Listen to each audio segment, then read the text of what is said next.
Thank you very much for coming back promptly. I'm still recovering from the sight of butter on a Welsh cake. But I am informed it's a North Walian tradition by the Dean of St Asaph. Controversial. Very controversial. The President wishes to insert a brief announcement by the Venerable Monas Farah. If it's brief, this will be a first for the governing body. Thank you, everyone, for that affirmation. Monas Farah, St David's Diocese, this announcement is about an event in Llandrindod Wells on Saturday, this coming Saturday, 25th. I'm a trustee of Resourcing Renewal, which used to be the Anglican Renewal Ministry. We've got an event from 10 till 4 in Holy Trinity Church in Llandrindod. It's called All Who Are Thirsty. There is a cost for the day of £20, but it's open for all leaders of any sort of leadership within the church.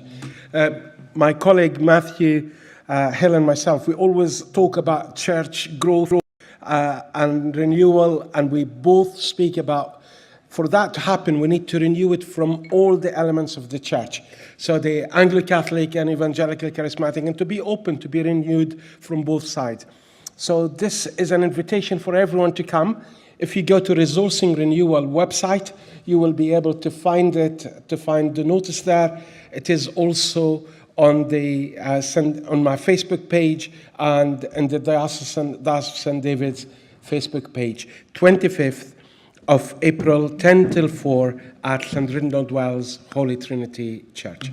Thank you. Thank you. That was 1 minute 30 seconds. We move now to our sixth session and agenda item 14, which is Hawl I Holly question time. There are 5 questions that have been submitted. I would like to remind you of the procedure for question time is set out in the procedural matters section of the agenda, and the document will be found within your general documents in the meeting papers on the website or towards the end of the printed agenda. We will not be reading out the questions, and the current practice is that the questioner may make a brief comment after hearing the answer delivered or ask one supplementary question only. The first question comes from Carrie White and will be answered by Tim Llewellyn of the representative body. Good morning, Tim Llewellyn, lay elected St David's. Thank you very much for your question, Carrie. Proceedings in the governing body are live streamed via the Church in Wales website, and videos of proceedings are therefore available on YouTube. There's also the long-standing highlights document, which provides an overview of the meeting as a summary of the proceedings, agenda, debates, and decisions. This is published on the website about a fortnight after the meeting concludes. However, we recognise that these mechanisms may not always ensure that those affected by decisions are reached directly, and your idea does point to an opportunity to produce something more deliberately targeted to those affected and give a concise rundown of the decisions made. To address this, a new Governing Body at a Glance document will be produced after this meeting, which will have a similar look and feel to the digestible summaries published following a UK government budget. I'm not sure they are digestible, but hey. This will provide a short overview of key decisions taken and, where relevant, an indication of who will be affected by that decision and how. The summary will be published on the website as soon as possible following this meeting, initially in English, with the Welsh to follow as soon as possible. The intention here is to get the document out as soon as possible after the meeting. It will also be shared with the members of the governing body, diocesan officers, bishops' offices, and diocesan and provincial communications team. The live stream videos will remain available on the YouTube channel, and highlights will continue to be published as usual. Thank you very much. Thank you. I invite Carrie to respond. Thank you. If I may some context, I happened to overhear last autumn 2 clergy discussing how they hadn't known that the term of office of a MAC member had moved from 1 to 3 years. And also, they didn't realise they could take 2 days leave side by side every now and again. And as a frightfully polite English person, I went over and interrupted and said, I'm sorry, I'm on governing body. What do you need to know? What haven't we given you? And I'm really grateful to the admin team. It looks like we've got exactly what those 2 clergy people were looking for. So thank you. Thank you. Thanks, bye. The next question was submitted by the Reverend Sue Hurrell and will be answered by the Bishop of St Asaph.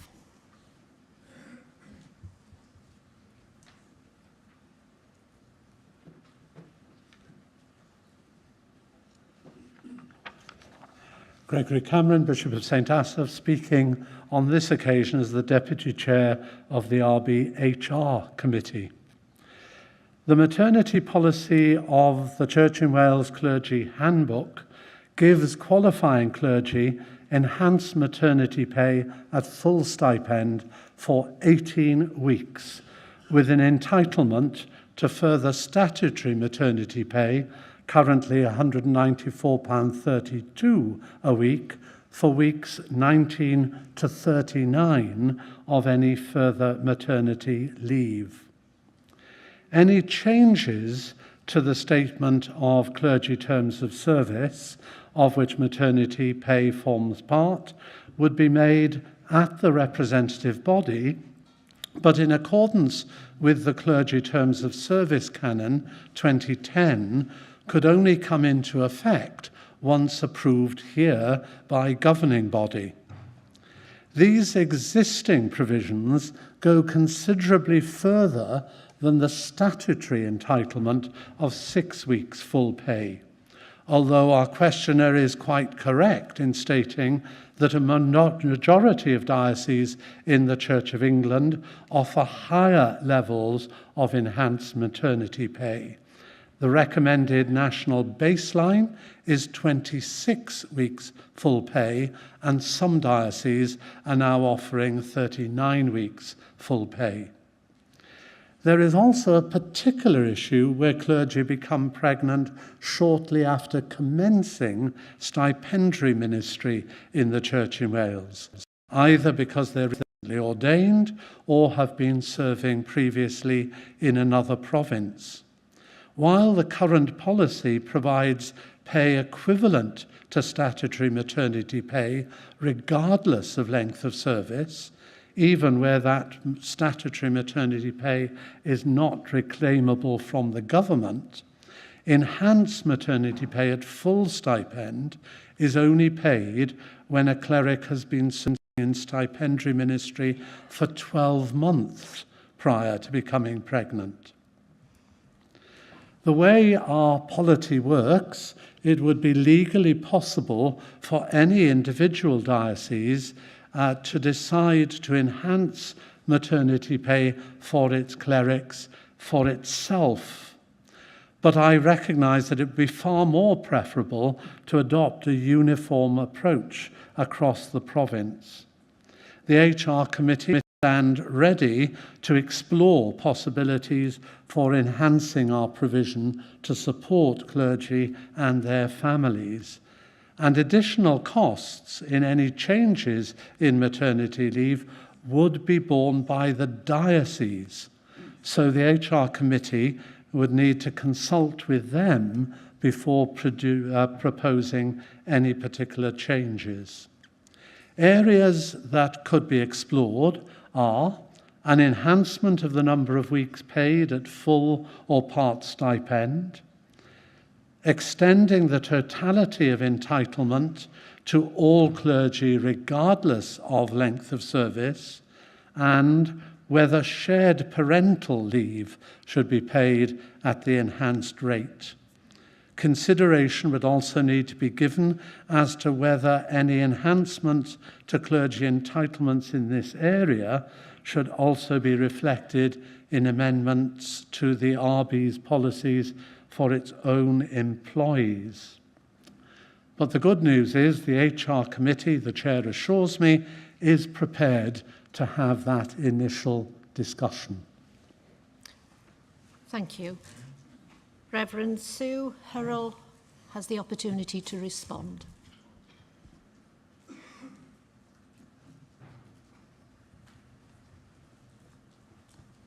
That's great news, and thank you very much for what you've just said. And I should mention that several people have raised this question with me and asked me to raise it at a governing body. As it happens, I've just signed up to the Mothers' Union, so that feels like a nice connection with this particular point. I'm not going to ask people to put their hands up, but I bet a lot of us in this room have parents or have had parents that were in ministry. It's not easy being a minister's child. It can be all-encompassing, and it places heavy expectations on families. And of course, early days with a new baby are precious, they're exhausting, and it's important, I think, that we give as much support as we possibly can to clergy who become parents. We want to encourage young people into full-time ministry for all sorts of great reasons. This should be true also of adoptive families. So I'm glad that there is going to be some consideration of this. I did a bit of fag packet research, found that 18 dioceses in England, half of them, publicly commit to maternity pay for at least 39 weeks at full stipend, and some more, some for the full year. Another 10 pay 26 weeks at full pay, and then 13 at statutory pay, and the others didn't have any information on their websites about it or were updating their documents. I think the other point to make is this is a temporary additional money for individuals. It's not a permanent extra pay, and it also affects relatively small numbers of people. So I really hope we can be a bit more generous in Wales. Thank you. Okay, diolch yn fawr. The third question comes from the Reverend Dr. Kevin Ellis and will be answered by James Rodaway, who's a non-member. Welcome, James.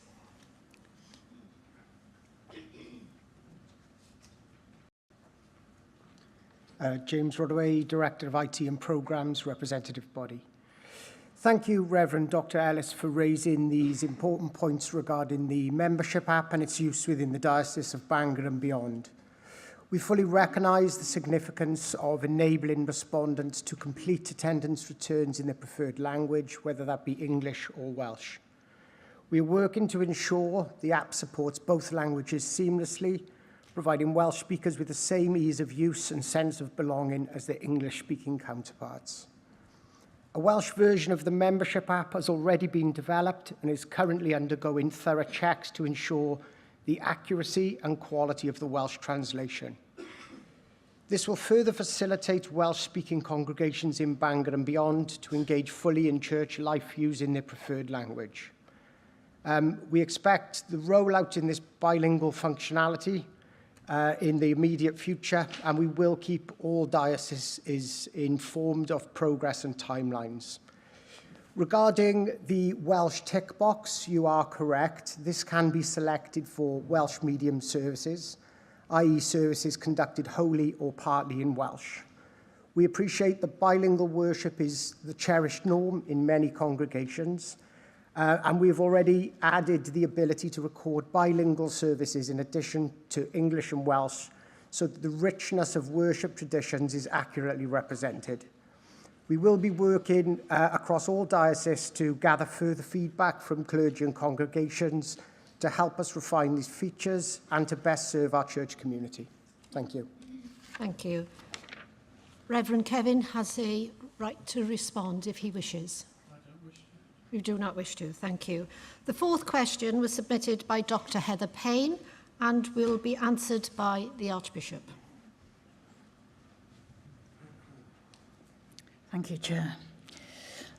I welcome the opportunity to raise the profile of the Anglican Communion Science Commission following this question from Dr. Heather Payne.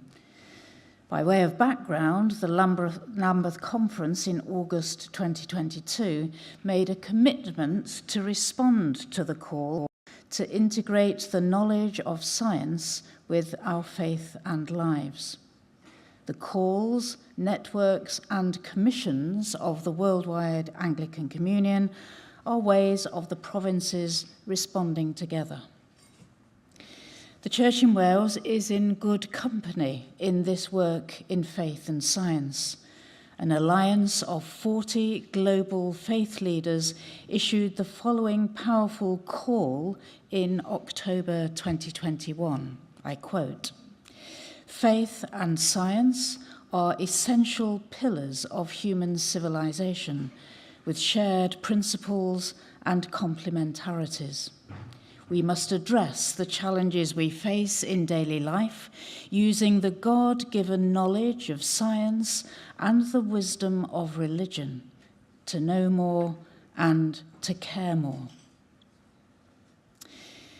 The Anglican Communion has established the Science Commission with a brief to draw on science as fuel for faith and worship, to promote science as a way of studying God's world and answering the basic mandate to build relationship with God's creation, to be knowledgeable about the breadth of science to address issues which Christians care about, and about technologies which need the voice of the gospel. Heather is one of the Anglican Communion Science Commissioners and has worked with bishops in Kenya and Jamaica to seek ways of translating our faith and science energy in Wales, such as our commitment to eco-church and cleaner rivers, into actions, prayer and learning with our sisters and brothers across the worldwide Anglican Communion. The Science Commission is inviting all provinces to identify a young person, in this case under 35, to be involved in the Fellowship of Young Anglican Science Enthusiasts, run by the Anglican Youth Network, who have started a series of international webinars open to all. We would like to build on this in Wales by supporting a science and faith provincial group who will meet virtually for seminars and aim to develop a focus of enthusiasm and expertise for all age groups in each diocese, starting this summer with webinars coordinated from the provincial office. At the end of this coming June, Bishop Mary and Heather will be attending the triennial meeting of the Anglican Consultative Council in Belfast as the Church in Wales clerical and lay representatives to the Anglican Communion. This wonderful opportunity to meet face-to-face with our sisters and brothers from the other 41 Anglican provinces worldwide will also allow us to discuss the challenges that we and they face. At the heart of our understanding of communion across our Anglican provinces must be a sense of sharing of God's goodness and achieving a fairer world through living out our Anglican marks of mission. If any member of the governing body wishes to get involved with or to know more about the valuable work of the Anglican Communion Science Commission, may I suggest you speak with Heather during the governing body meeting, and I know she will be delighted to tell you how you can be involved. Thank you, Your Grace. Heather, would you wish to make a reply? Thank you, Diolch o galon, Archbishop Cherry. Thank you so much for that response. Many of you here are scientists, lots of health professionals, people with science qualifications. You know who you are. A lot of you think you're not scientists, but actually, if you have the ability to ask a question and know whether or not the answer is a good one and how it should be answered, then you also are a scientist. So the Science Commission is not just for people who know a lot about molecules. It is for all of us because it helps us answer questions. And some of the things which have been a priority for the people that we've consulted with, as well as the Eco Church, and the impact on our sisters and brothers around the communion, which we will hear from when we go to Belfast in June, July. Their existential presence is threatened by rising sea levels, for instance, and what can we do about that? But also understanding ways of knowing, and that's not just about counting things, quantitative methods, it's about qualitative methods, hearing people's narratives, understanding themes, all of which we are doing in this governing body and in our daily life in our pews. So that's by way of the commercial. I apologise that I'm not going to be able to stay for very long because I have a family health issue that I need to go home to deal with. But you know where I am, you've got my email address, and please be involved, please ask questions. What I will commit to is making sure that a brief on this will go out from the provincial office so that you as governing body members have information that you can share with others.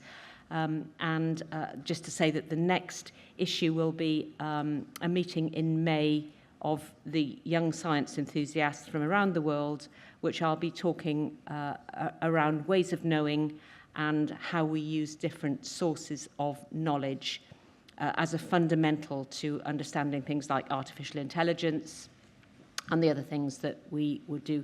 So please be involved. Please keep me and my family in your prayers, and please keep the work of the Science Commission in your prayers. Thank you. Diolch o galon. Thank you, Heather, and we will keep you in our prayers. The final question was submitted by Chris Dearden, and the Bishop of St Asaph will provide the response.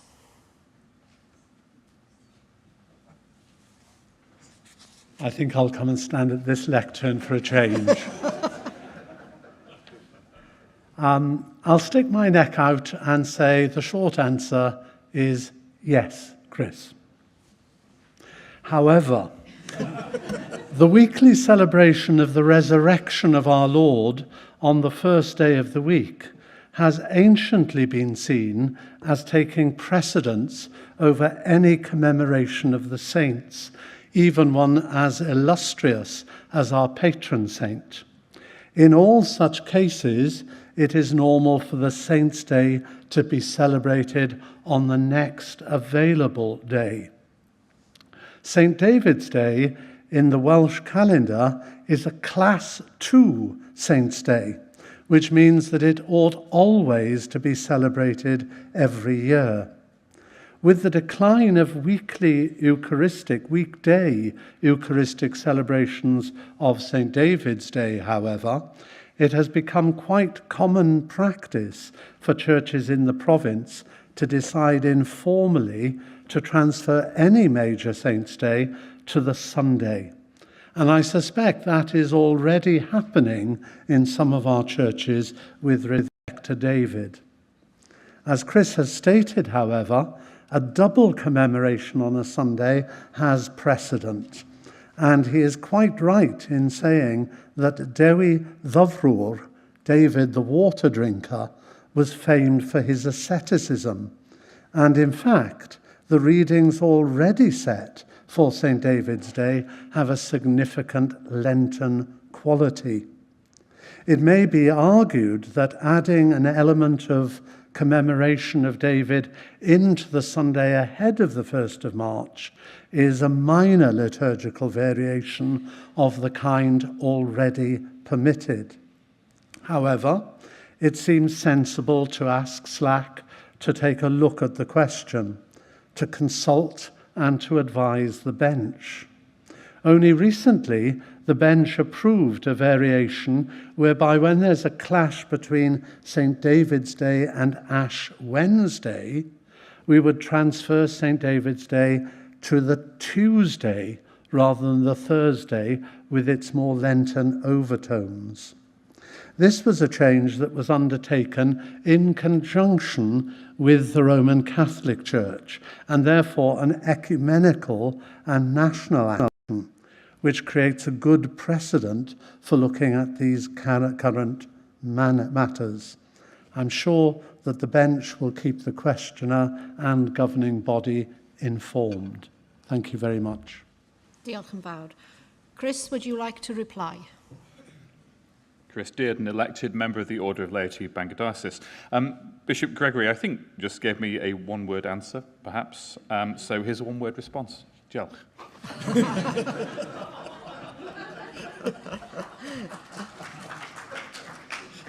Thank you to all who submitted questions and to all who provided the response and answers. We now move to item 15, Diweddariad ar Zero Net Zero Update. There's a report in your papers.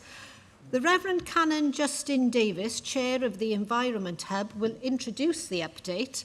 A short film will be shown by the communications team, and the Reverend Canon Mark Clavier will speak on the theological background.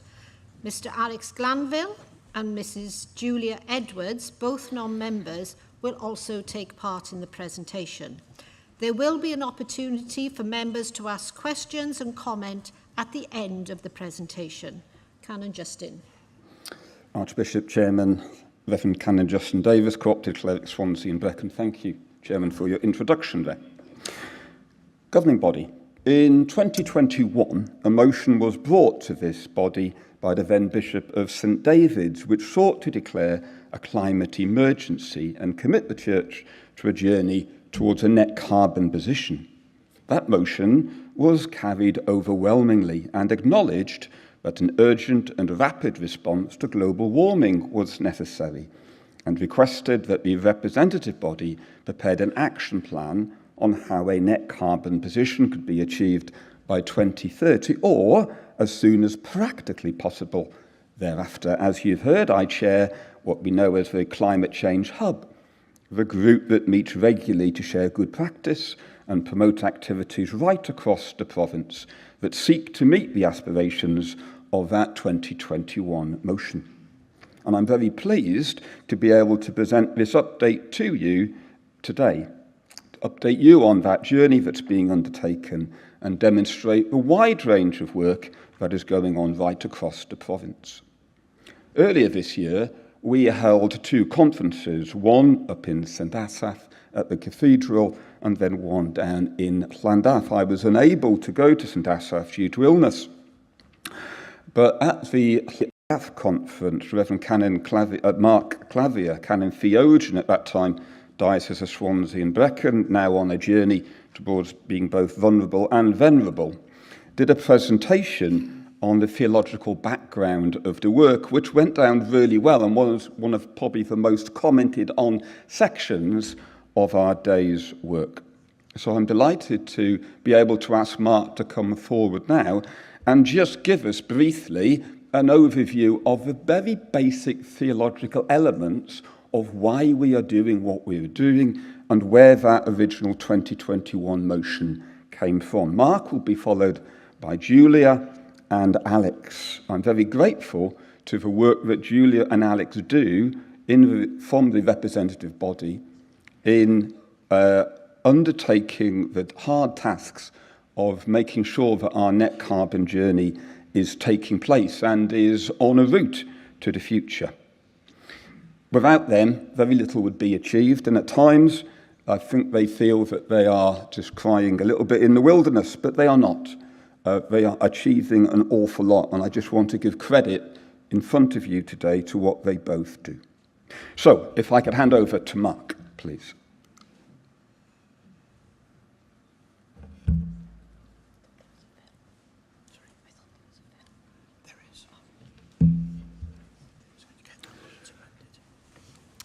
Mary turned and saw Jesus, but she did not recognize that it was Jesus.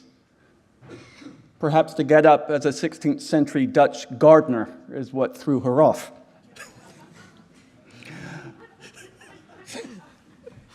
I've started off with this image because this is a passage that we've all just read.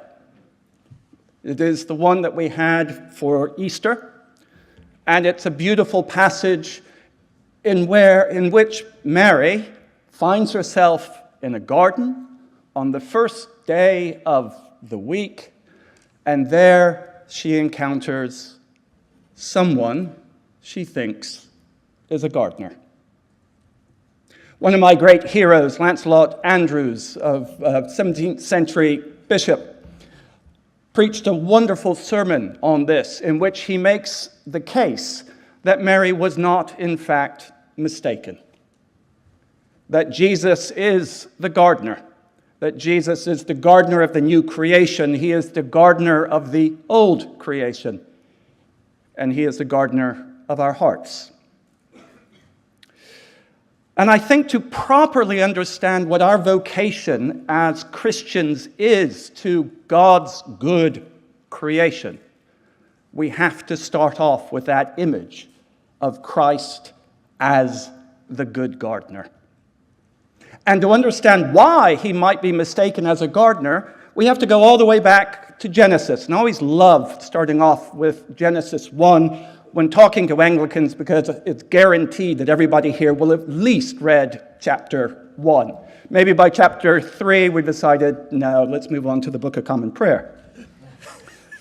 But in chapter 1 we get that great vision of God creating everything that is, out of nothing. Not like the pagans believed, out of some primordial material, but God creates everything out of nothing, completely out of freedom and out of love, so that that freedom and that love is woven into every atom of creation. And he does this by speaking, which the church has interpreted from its earliest days as the Word, through whom all things have come into being.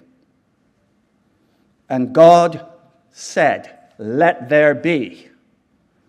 And not only does he speak creation into existence, but he then sees that everything is good. Now, we very often interpret that quite rightly as a moral statement, but it can just as easily be interpreted as God delighted in it. He creates the heavens and the earth, and he delights in it. He creates the moon and the sun, and he delights in it. The swarming animals, and he delights in it. Adam and Eve, and he delights in it. And at the very end, just before he takes his nap, he sees that everything is very, very good. He just, almost gets carried away with himself, which could explain human beings. And then after the 6 days of work, he rests. And after he rests, we're introduced to someone in a garden, a gardener, Adam, who is told to tend and keep, to name, to bless. And this is why we have been created, to share in God's fecundity, to share in his joy and his delight, be God's gardeners. And the Garden of Eden is presented in such a way as being the holy of holies of creation. And we get that clearly if we move on later into the Old Testament, when the temple is being built, and the temple is being built with all this wonderful bling, all this gold, and everything's being decorated in a specific way with palm trees and pomegranates, representing paradise, the Holy of Holies. And outside of the temple are 2 pillars, the 2 trees. And what do the priests do in the temple, according to Ezekiel? They tend and keep, just as Adam tended and kept. A couple of weeks ago, we walked with Jesus during his 6 days of hard work. We're with him at Good Friday when he said it is finished. Joined him on a Sabbath rest in the tomb. And then on the first day of the new creation, the first day of the week, we encounter a gardener. Not Adam, but the new Adam. And whereas the first Adam gave it all up to grasp for God-like power. The new Adam sacrifices all, gives it all away. And we have the new creation. Now, if we skip ahead to Revelation, we get this wonderful vision of the second coming, of the end of all times, of when God will be all. And we get that wonderful statement that we so often miss, I think, where God reassures John, and he doesn't say humanity's place is with God, but God's place is among mortals. That the God who went for a stroll in the cool of the evening in the garden, the God who thought this creation of his was worth his Son becoming incarnate, taking on flesh, is the God who longs to dwell with us in his Holy of Holies, in his creation. And when that day comes, the beauty and delight that's woven into every atom of creation will be in such harmony and such proximity to the glory of heaven. To be on earth will be to be in heaven, and to be in heaven is to be on earth. Our vocation to be God's gardeners, to be his image-bearing gardeners, is, as the poet George Herbert put it, the secretaries of his praise. All creation in praise to its creator should be at the very heart of what it means for us to be Christians. It's why we were created. It's why we've been redeemed. And it's why it's so important that we begin to embrace this vocation again and allow this to be at the heart of what it means to be the body of Christ, to be the church. I have the privilege of serving on a working group that is an ecumenical working group worldwide that is working towards developing, now that you're all experts on Class 1 and Class 2 liturgical days, a Class 1 holiday, the Feast of Christ in Creation, because it's been recognized that while we celebrate all the other major aspects of who Jesus is, who Christ is, we have neglected Christ's role in creation, in the act of creation, and the ongoing sustaining of creation. And that this needs to be recognized. And we're working towards a holiday that ranks alongside Easter, that will be a gift from the Eastern Church, the first since the 15th century, and one that all Christians, unlike Christmas and unlike Easter, all Christians can celebrate on the same day. But as I said at the meeting, to develop this feast day, the one thing this world is not asking for as a solution to the environmental crisis is a new liturgical feast day. And so I'd like to conclude by going, as we say where I come from preaching the meddling. During this GB, we've heard many stories about being a more welcoming church. I think when it comes to this, what the world may be asking of us is to be a more demanding church. It is a comfortable church, an easily welcoming church that is responsible for the climate crisis we find ourselves in. It is Western Europeans. It is the Western world that has created it. It is Christians who have created this world because we were too comfortable. We were not demanding enough. And so we have to ask ourselves, for the sake of the 2/3 world and for our descendants, what is the cost of being God's gardener? And what is the grace that we have not even yet tasted because we are unwilling to bear that cost? that can transform us into those delightful gardeners, those secretaries of God's praise that God has given us the privilege to become. Thank you. And I will hand it over to Julia now. Thank you.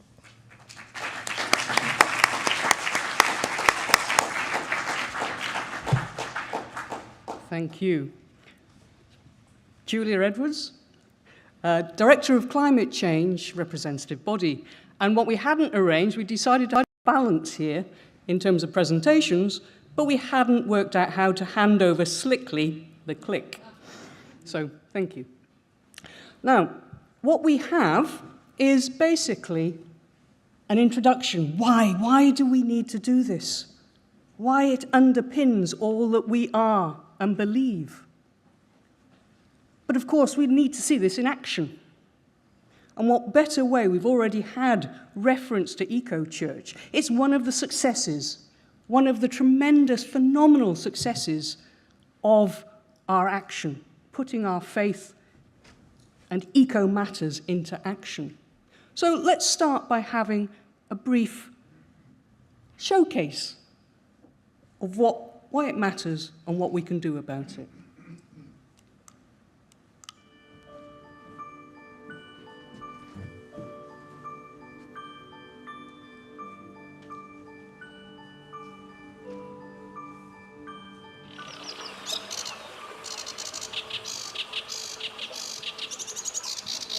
I'm delighted that we actually achieved the Silver Award with our Rocha some time ago, and we're really close now to going for gold. Things like the catering and whether we use fair trade products, whether we use fair trade communion wine. We've got bat boxes and bird boxes and bugger hotels in our graveyards. As part of our eco journey, we decided to refurbish the church, but the main thing was that we just wanted to make sure that the eco-credentials of the church were primary. So that included air source heat pumps and solar panels. Cymaint o bobl yn cael ei ysbrydoli trwy rannu straeon, ond yn fwy eang na hynny. Mae'n bwysig bod pobl yn cario ymlaen ar y trywydd yn siarad â capeli ac eglwysi sy'n agos iddyn nhw I weld pwy sydd ar y daith yn barod ac I bawb I helpu ei gilydd.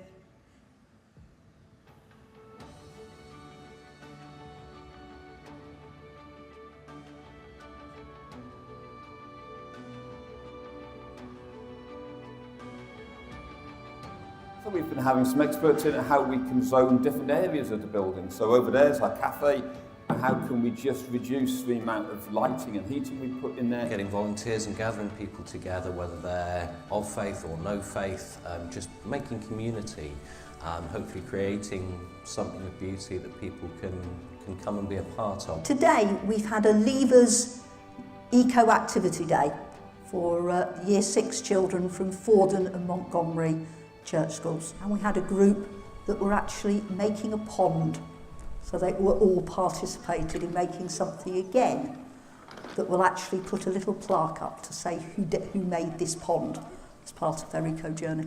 We really look to celebrate the more than 600 awards that have been received by churches in Wales, and we look for a time when many more are acting on the environment within their own buildings, within their churchyards if they have them, but also within the local community. We can do it, other people are able to do it too. Make that link between our faith and how we treat the environment. So many different ways in which we can tackle the amount of energy which we use within our buildings, yet making sure that they still look light, airy and very welcoming spaces.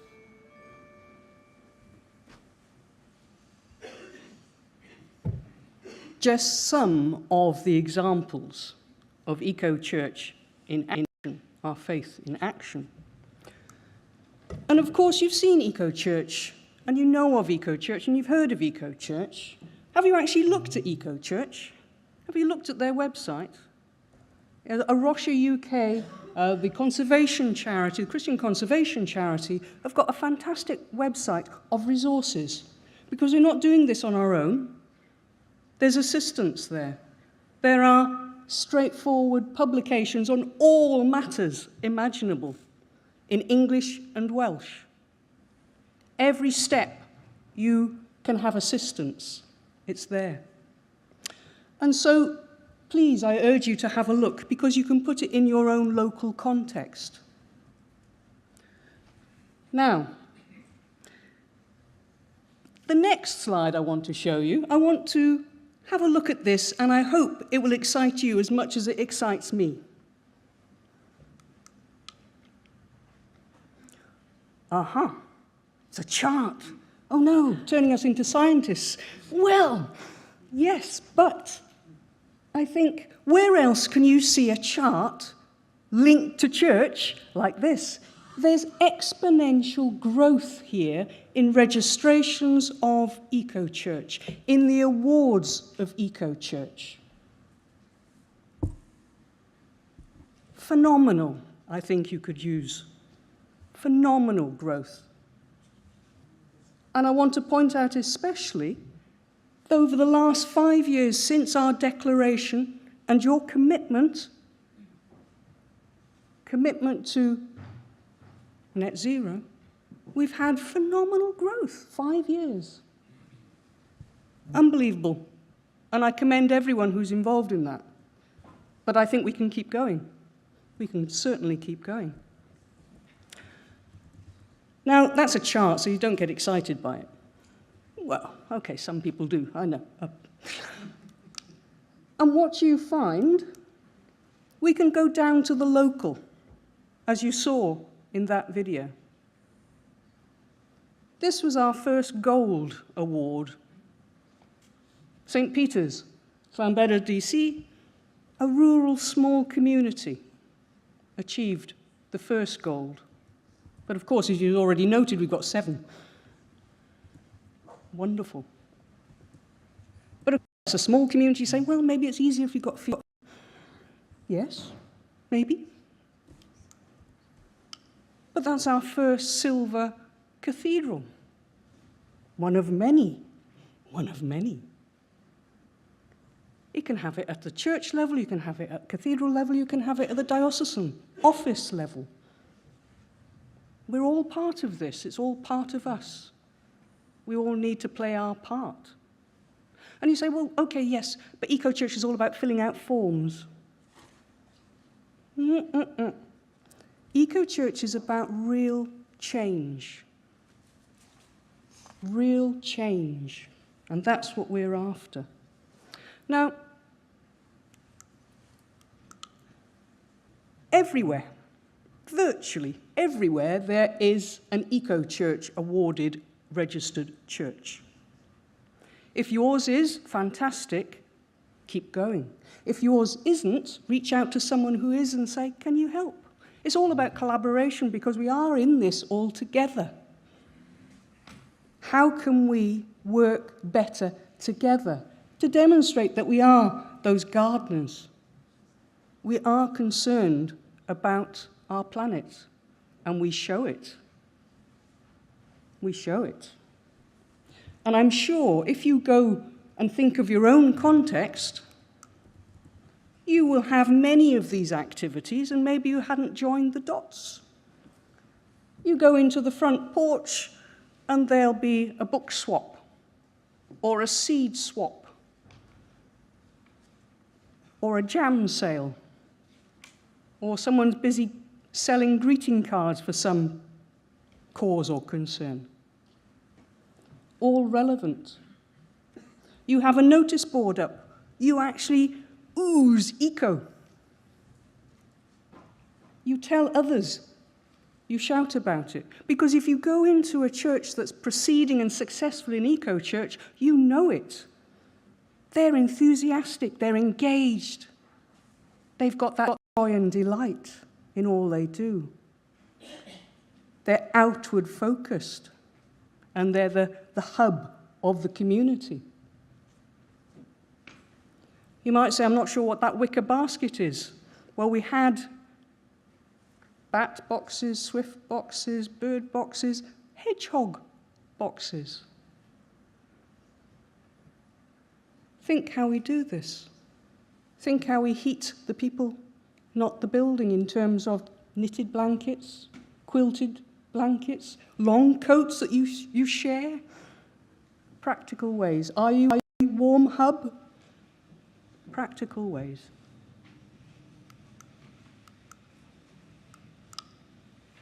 And there's already been reference to the two conferences, the two events that we had, the celebratory days for Eco Church back in February. Phenomenal, because we actually had over 200 people gathered at these events, sharing ideas. So you're not in this alone.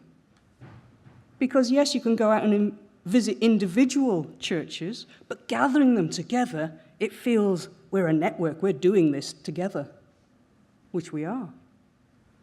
Which we are. Now, obviously I put the numbers for the actual numbers of registrations and awards, but if we worked out how many as a percentage of our churches are involved in Eco Church, and this is the challenge, I suppose the aspiration, the ambition that we have. Look at this. A Rocha, as an organisation, has a target of 40% registrations across all the churches. We're already there. Church in Wales churches, 40%. Fantastic, let's stop now, we've done it. No, let's keep going, let's progress onwards. Let's challenge ourselves, can we get at least half the churches registered? Can we get double figures in gold? Can we have half our cathedrals awarded silver or above? Yes, we can. We can. Why not? Why not? It's a tremendous success. And basically, where there is change, change is when people start living differently. And this is a quote from one of the participants. Change, real change, is when people start living differently and the church's decisions reflect that. Our thought processes reflect that. One success. I wish to hand over to Alex at this point to outline some more.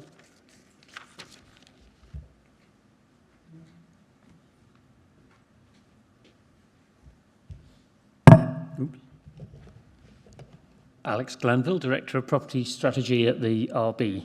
Yeah, I'm going to talk about some other areas where there's been some progress. But the first thing I'm going to tell you about is we talk a lot about resources. I can't announce multi-million pounds amounts of money that's suddenly available, but we have managed to find, we hope, a little bit of extra money that might help. So a little bit of a, hang on, where are we now? There we are. So with the Benefact Trust, who are the owners of Ecclesiastical Insurance, have offered us some money so that we can set up a fund. It's only £600,000, but it's an amount of money that we can distribute in two ways. One is development grants to help individual churches and church halls progress their net zero work. And the second is demonstrator grants, which will be larger amounts of money to help plug the gap on larger projects. So whilst that doesn't solve all our problems, at least it's a bit of good news for you all that there is some money coming. I'm not quite there yet, so don't come rushing up to me afterwards to write out any checks. We've got a bit of work to do on sorting that out. But there you are. There's a bit of positive news, a pot of money to help some projects move forward. I'm now going to go on to some of the other areas where we have seen very real progress. Talking about our parsonage houses. Now, but by no means have all our parsonages been upgraded for net zero with heat pumps and everything else, but there is real progress going on. And here's a few examples. So this is some work in St Asaph Diocese with moving oil-fired boilers to air source heat pumps, and some further work going on at the moment on a scheme with Octopus Energy to help on various parsonage buildings. So again, moving towards that target, trying to make progress. We all know it's not as fast and not as much as we'd all wish it to be, but all of this is real progress that people are making and learning from experience, learning how we can progress this net zero journey further. In Monmouth Diocese, they've been very busy with the installation of solar panels and batteries, and 18 installations since July 2024, and several more on their way. And they hope for another 10 to 15 in the coming year. So real progress. And I'll give you some information about that. If you look at the EPC ratings for those houses, so that's the Energy Performance Certificate, as a result of those, you can see there, they've all moved up. There are now 5 with an A rating. So those are real progress that's been taking place. Trying to calculate how much carbon that's saved, those projects, 24 tonnes. So it's all progress. And we're seeing much greater comfort for residents and financial savings. So again, it's not everything. We haven't done everything we could possibly do, but we are going on this journey and things are moving forward, and that is real progress.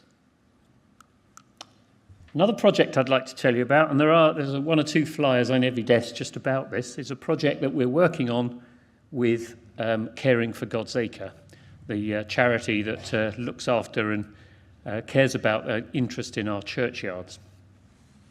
Now, churchyards, I know.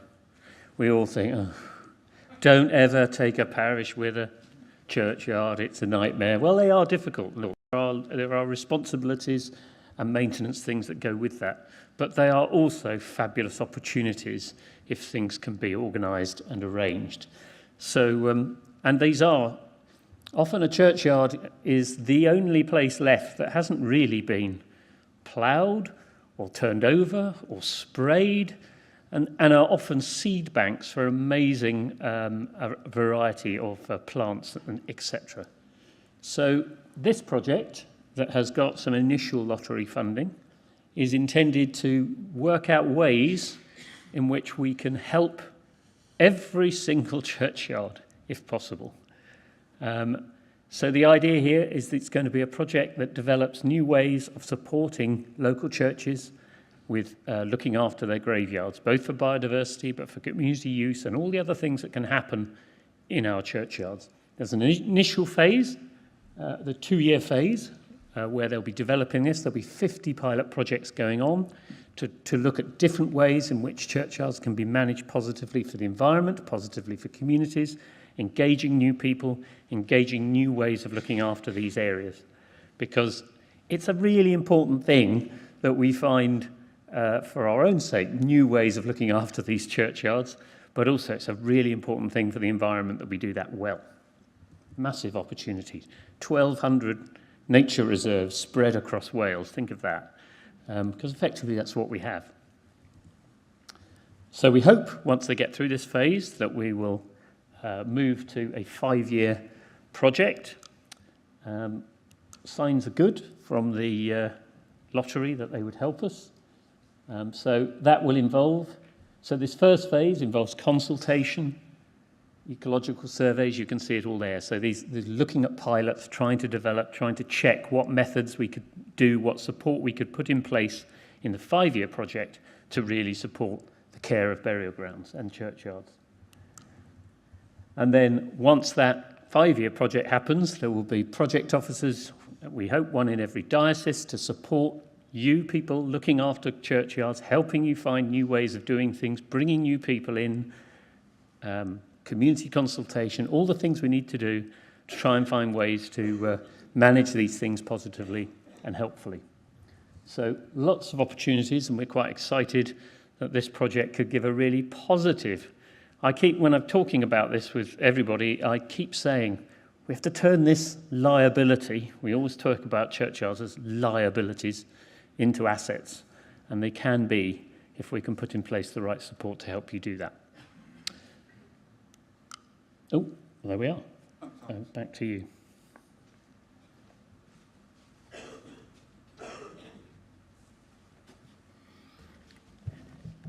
So, governing body, I trust you'll see from the presentation just made that there's a wide range of activities taking place right across the province on this journey towards net carbon, as you declared in that climate change motion in 2021. You've seen evidence of work on people's houses, within churchyards, within buildings, within churches themselves, and as much, I think, to celebrate and get excited about. This is not, of course, simply a case of being nice.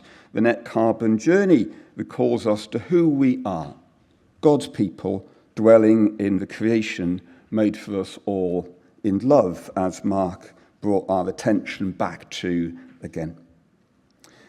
In his book, Life After Doom, Brian McLaren, and that book is actually about economic and climate change and our human response to us in a theological setting, Brian writes these words: "We can find and do what is ours to do right now and shine magnificently as we can. We just need to walk the path, and in the walking, step by step, the way will unfold like tendrils reaching out from a billion branches seeking light." There is much to do as we take the steps along that net carbon journey, but we are walking, we are taking the roads, I believe, that reflect the will of a governing body in that original 2021 motion. And I think we're taking choices that are right for the future of creation as we would see it in Wales. I'd like to finish this presentation in prayer. Let us pray. Gweddion. God of love, we praise you for the magnificence of creation. We marvel both at its grandeur and the intricacies of the smallest microscopic forms. As we reflect on the creation, help us to take it in its true significance. This is your work in which you have invested deeply of yourself. It is the costly outpouring of your creativity. Deepen our gratitude for all that you've made. Awaken in us a renewed commitment to care for the earth and for each other. Keep us so mindful of its needs and those of all for whom we share, that open to your Spirit, we may discern and practice all that makes for our and its well-being. Through Jesus Christ our Lord. Amen. Jen, that was our presentation. Thank you. Thank you so much.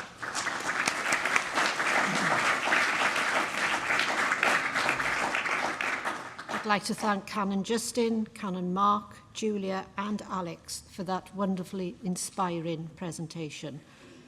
You now have an opportunity to ask questions or comment on the presentation. And if so, could you come forward and identify yourself?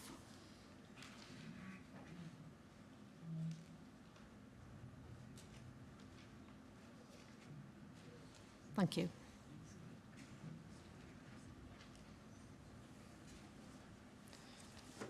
Thank you, John Harvey, elected clergy diocese of Bangor. What is it I want to say? Thank you very much indeed for the quality of the presentation that we have heard. It is a privilege as a member of the Climate Change Hub, myself as one of the diocesan representatives, to have a share in some of this, but the work, the professional work that you bring together is incredible. So I think on behalf of GB, thank you so much to you. It's been good to hear not only of the details of projects, but also to have quite a profound theological basis with such joy, Mark. It is right that environment, creation inspires joy. Your hero, Launcelot Andrews, Thomas Traherne, from a similar age, is one of mine, embodying delight, felicity, joy in the created world. There is, as we've heard, so much that we can still do. Eco-church seems to be, it's an easy win. It's an easy win in terms of the enthusiasm that builds within local congregations, and it's an easy win in community outreach and involvement with local schools and community groups as well. There are many people responding to the sense of the climate emergency and looking for meaningful places to engage in a response. Church buildings, churchyards, places of deepening faith and involvement in community, we are those places. We'd be crazy not to engage in this.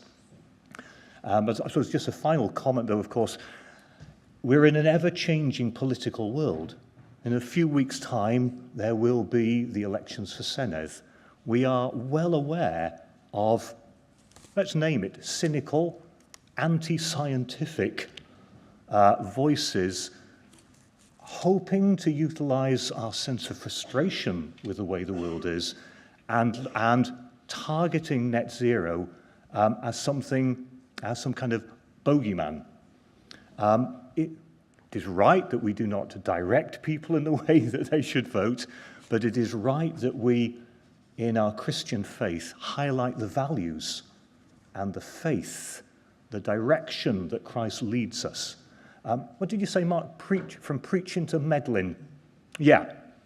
These elections are part of our movement from preaching to meddling as we hold to our net zero commitment, hold to our faith as God's gardeners, and how that's put into practical action, including the future direction of Wales in a political, social, economic, environmental sense too. Thank you. Thank you very much. Ellen.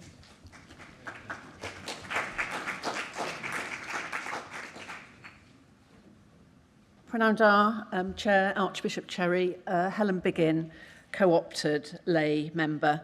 I thought that was a fantastic presentation, thank you, and it's really exciting to be part of a church that takes our responsibility as stewards of God's creation seriously. And I'm particularly proud to be a member of the congregation at Llandaff Cathedral with our Silver Eco Award. And it really has enthused the congregation. There's no question about that. And I think we all feel involved. And I think, as was said earlier, we make change by the way we behave as individuals and as a corporate body. I would like to just bring to people's attention a television programme that I saw recently that I think as Christians we all ought to watch and take the action that we think is appropriate. And I don't know whether any of you have seen it, but it was a Channel 4 production. It was a drama documentary called Dirty Business about pollution of our rivers and seas and the, not to find a point in it, the collusion of some of the agencies involved, including the water authorities and the Environment Agency. It was specifically to do with England, and I know that Wales, Natural Resources Wales, it is a devolved issue, but I would urge everybody to watch that programme.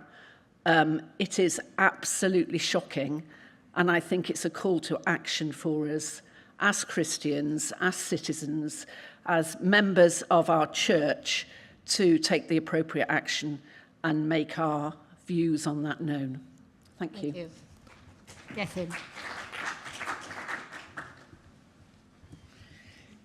Geraint John, clerical elected Diocese of Llandaff. Thank you to everybody who gave that presentation. I think this is a question for Alex. It was really encouraging to see parsonages mentioned, and having recently moved from a cold, drafty vicarage to a rectory where significant work was completed before we moved in, including insulation, improving the insulation, I've seen a reduction in my gas bills by around about 20%. And I think this is a question about what steps are in place to share good practice in terms of parsonage improvements. We've heard some examples of work carried out, I think it was in Monmouth and St Asaph. Alex, what mechanisms are in place for sharing good practice within the parsonage boards? Thank you. Next. Stella Bailey, nominated Archdeacon for the Diocese of Monmouth. I'm really proud that as a diocese, as part of our diocesan vision, caring for God's creation is one of our branches. By placing it front and centre as part of our intention, it has a knock-on effect in so many different ways. First of all, it means that someone holds the portfolio. It also means that it's a topic of teaching, missional discussions and financial discussions as to how do we help our churches and our congregations hold this topic in a missional way that seeks to grow and develop our churches and live out the gospel. But it makes a significant difference when the person who holds the portfolio of how are we doing as a diocese towards our net zero journey is somebody who has a seat in the different decision-making bodies. So, is the person within your diocese who holds this portfolio present in the parsonage board? Are they on the DAC? Are they on the DBF? Because it's those key committees that end up ensuring that Caring for God's Creation ends up being resourced, because it does take intentional resourcing. But there is a really good knock-on effect that one decision can have other decisions. The significant impact of having solar panels on our parsonages has influenced quite a few clergy to move into having electric vehicles, for instance, and we now happily drive around on sunshine, which is a nice, entertaining way. Most of our bishop staff now drive full electric vehicles, and it's interesting to have conversations about different people's range anxiety. The Archbishop runs roughshod and says, I've got 5%, I can get home. Whereas the Dean is a little bit more cautious. He gets below 30% and has a panic attack. But there are always knock-on good consequences. The conversations in our churches influence how our people live within their own homes. So I suppose my question is, how are we ensuring that people who hold these portfolios across different dioceses have the voice in the right locations to be able to influence financial decisions that underpin it? Thank you. Next. Catherine Brooker, lay member from Monmouth. Thank you very much for an excellent presentation, and especially to Alex with regard to churchyards. He knows this is one of my topics. Coming from a ministry area with 20 churches, with 8 open churchyards of closed churches, the money is going to run out. They're country, small country, churches can be big, but small parishes. We must respect churchyards, especially with regard to the descendants of those graves. They need to have access, even if generations later they are just tracing their family tree. I bring one word of caution from my sister, a retired landscape architect who is a local warden of a small, very small country church. Please beware when rewilding. Rewilding has to be managed. Otherwise, you will get bracken and brambles and nettles in 5 minutes. Some years ago, when I wanted to do my Queen's Guide, she and I, we were both working together, with about 4 or 5 friends, cut a churchyard. No strimmers, because it was before that time, and I would not have been allowed. But we had scythes, we had shears, and we had sickles.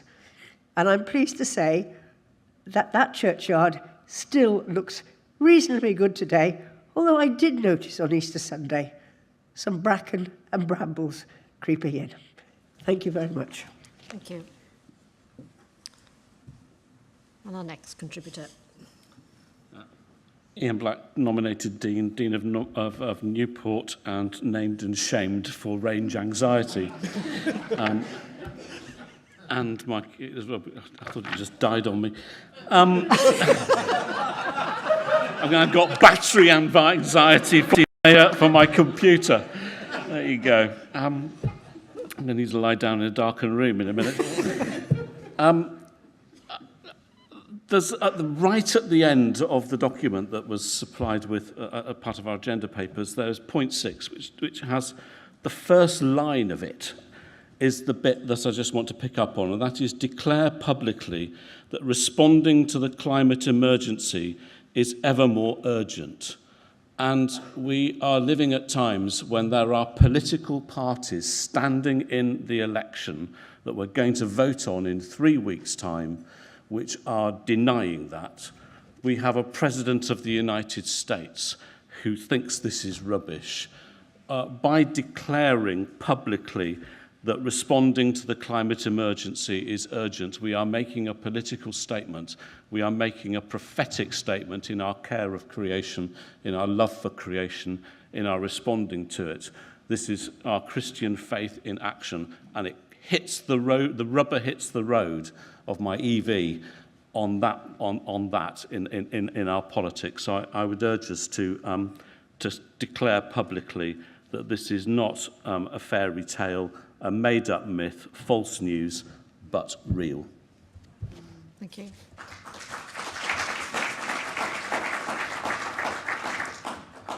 Andy Grimwood, St Asaph. For medical reasons, about a year ago, I was advised by my doctors to take up cycling. So every morning, I'm usually out in the Vale of Clwyd for an hour or so, cycling. And that's had an amazing benefit on both my physical health and my mental health. And I was chatting with my wife over the weekend, and I was saying that I've outgrown my current bike and I need to buy a new one. And I'd been looking online at the prices of bikes, and I can't afford a new one. But then I noticed something called the Cycle to Work scheme that is available to employees. And I was reading the government details and starting to think, oh, actually, maybe I could utilise that, because I can just about make it from my house to St Asaph on the range of an electric bike. And I was talking earlier this week to pensions and payroll in the church in Wales, asking whether I could take part in the scheme, whether the church in Wales was signed up to it. And I was told that the church in Wales isn't signed up to a Cycle to Work scheme. So I suppose a question for clergy health, clergy well-being, and eco-issues, because I'll be using my car less, which is still a petrol car, is could the Church in Wales investigate whether there is a means that clergy could be signed up to the Cycle to Work scheme?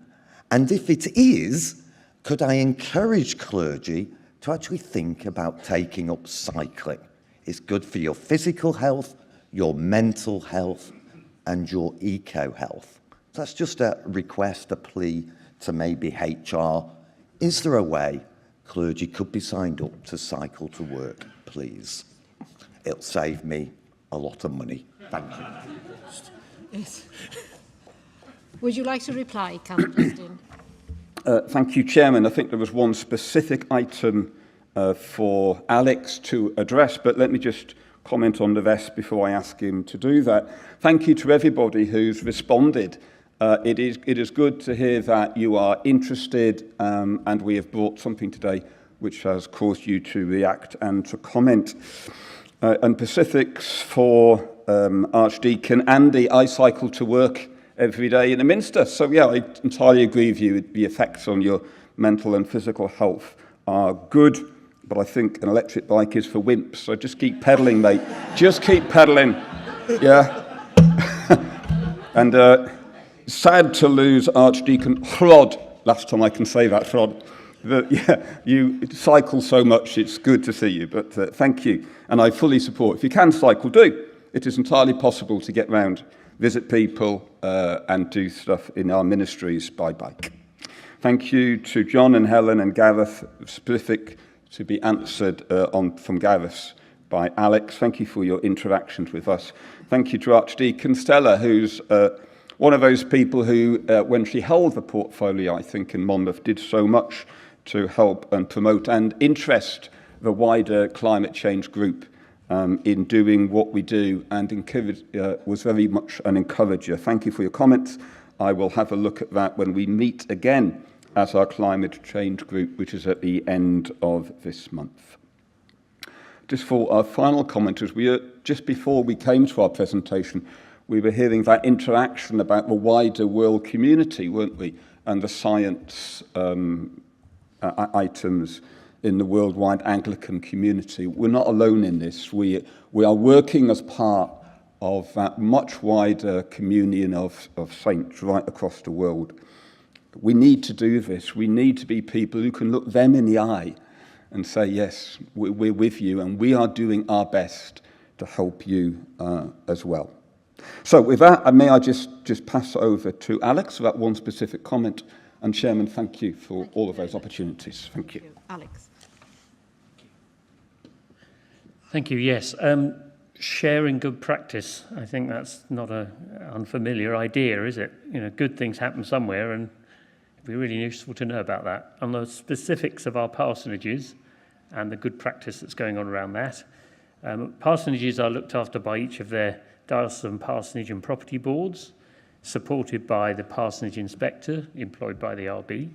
And that team is increasingly working very close together, and we do constantly share good practice between those inspectors. More we can do, and there's more we could do, I think, to share some of the experiences between boards in dioceses too. So it's a really important point. And it's a more general point too about sharing good practice. You've heard of quite interesting things going on today. We've got to find a way of getting that out, because if you hear about something good going on, it does inspire you to try and do more. We think on the eco-church side, we've seen some really interesting clusters of eco-churches starting to come together. Again, sharing good practice. So can't really emphasize that enough. So I hope that answers the question. Yeah, we really do work on, particularly on the parsonage, passing this on, trying to share the good ideas and experience that's happening out there. Thank you. Thank you. Well, thank you for some wonderful presentations, questions, etc. this morning, and for the concise and to the point contributions that we've had from the floor. Due to that, we are running ahead of schedule and lunch isn't ready. So it gives me great pleasure to hand the chair to Mrs. Moira Stallard. Thank you.